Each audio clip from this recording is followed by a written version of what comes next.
The Orthodox way to finish the race. This is the last step, the eighth and final video in our playlist named Walking Toward God. And here's the truth. Through all 8 parts, we've faced every excuse the soul can invent: fear, doubt, distraction, pride, weariness. But today, we ask the only question that matters. When the race ends, will you finish with Christ? Picture a long, winding road stretching out toward a hazy horizon. It's early morning. Mist hangs low over the hills, and the air smells of dew. You've been running for hours. Your feet ache. Your breathing is heavy, and far ahead, faint but real, you hear the sound of a crowd, a cheer growing louder. The finish line is there, but you can't see it yet. The Christian life is not a 100-meter dash. It's not about the one who sprints fastest in the first 10 seconds. It's a marathon, a long obedience in the same direction. And the hardest part? It's not just starting strong, it's finishing well. St. Paul, near the end of his life, wrote these words to Timothy, his disciple: I have fought the good fight. I have finished the race. I have kept the faith. Finishing the race, that's the crown. It's not enough to have been faithful once or to have had a few good years of zeal. The Lord calls us to be faithful until the very end. Saint John Chrysostom put it this way: it is not the beginning that is crowned, but the end. If your race ended today, would you cross the finish line with joy or with regret? Think of the Christian life like a long mountain trail.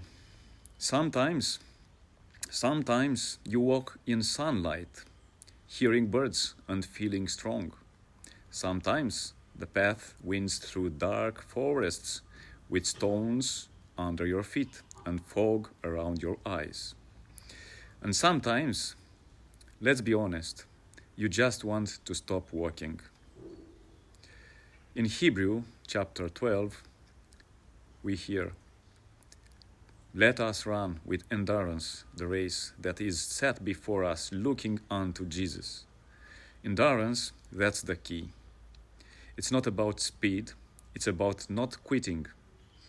But endurance is hard in a world of instant results. We are used to microwaves, one-click orders, fast internet. Faith doesn't work like that. It's slow-cooked. It's steady, and often it's costly. Every runner in a long race hits a moment, the moment of pain. Muscles cramp, lungs burn, and the thought comes. Maybe I should stop. In the spiritual life, that moment might come as betrayal from someone you trusted, or years of praying for something that never seems to come, or a season of dryness when God feels silent. For some, the catalyst is suffering. For others, it's distraction. But the result is the same: the temptation to slow down or leave the race entirely. When the road gets hard, what keeps you running? We start telling ourselves, I've done enough, I've served enough, maybe it's time to rest. Or, I'm not as young, not as strong in faith. God understands if I slow down. Yes, He understands our weakness, but He also calls us to persevere. Saint Anthony the Great warned that one of the devil's favorite tricks is to whisper, "You've done enough, rest now." Long before the race is over. I once heard a priest tell a story about a man who had served the church for decades. But in his last years, he stopped coming to liturgy, saying, "I've done my part." He didn't finish the race. He walked away with the crown inside. The turning point is when you decide, no matter how I feel, I will keep going. Faith becomes less about emotion and more about choice. Prayer is not just a comfort, it's an act of discipline. And every step forward, even a small one, becomes an offering. We remember those who ran before us. Saint Polycarp, an old man facing execution, was told, "Curse Christ and live." He answered, 86 years I have served him, and he has done me no wrong. How can I blaspheme my king? He finished his race in fire, literally, but with peace.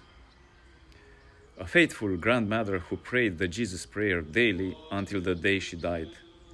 Her children found her prayer rope worn smooth from decades of use.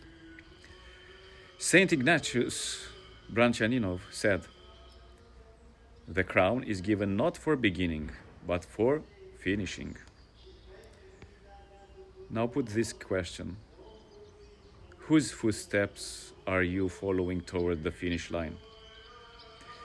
In marathon training, runners talk about fuel, pacing, and focus. The spiritual race needs the same. Fuel, daily prayer, scripture, reading, confession, communion. These keep the soul alive. Pacing, don't burn out in a flash of unsustainable zeal. Make your devotion steady. Focus. Keep your eyes on Christ, not on what others are doing. Now a real example. A young father with 3 kids told me, "I can't pray for an hour like I used to before marriage, but I pray in the car with my children at night and quietly while washing dishes. I just keep moving forward." That's pacing. That's endurance. Sometimes God gives us small victories along the way. A prayer is answered. A soul you prayed for returns to church. A verse suddenly speaks directly into your situation. These are like water stations in a marathon. They don't end the race, but they refresh us to keep going. But after the refreshment, the fatigue comes back. Old sins whisper again. Distractions multiply. Friends who once ran beside you drop out. St. John Climacus said, "The last day is the judge of the first." It doesn't matter how well we ran yesterday if we quit today. Are you slowly drifting toward the sidelines without even noticing? A deep trial hits, illness, loss, betrayal, or a spiritual darkness where prayer feels impossible. The temptation now isn't just to slow down, it's to stop entirely. The psalmist knew this. "How long, O Lord, will you forget me forever?" Psalm 13. But in the silence, something happens. We remember the one who called us into this race hasn't left the track. He runs beside us, even when we can't see him. a new clarity comes. Finishing the race is not about never stumbling. It's about getting back up every time. Saint Mark the ascetic said, "The one who rises after falling is greater than the one who has never fallen." Now, every step becomes an act of love. You pray even when you feel nothing. You forgive when it costs you. You give when it hurts. And you keep moving. And you keep moving toward the finish, not with fear, but with anticipation. The crowd is cheering. The finish line is in sight now. And there, standing at the end, is Christ, arms open, crown in hand. You cross, not in your own strength, but carried by grace.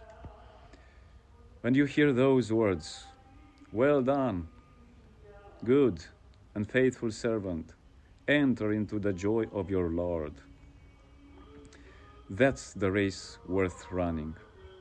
That's the race worth finishing. This video closes our 8-part journey in the playlist named Walking Toward God. If you missed any step along the way, every excuse, every struggle, every answer, you can find them all there. Walk the whole road and do not stop until you finish the race with Christ. See you next time. Peace.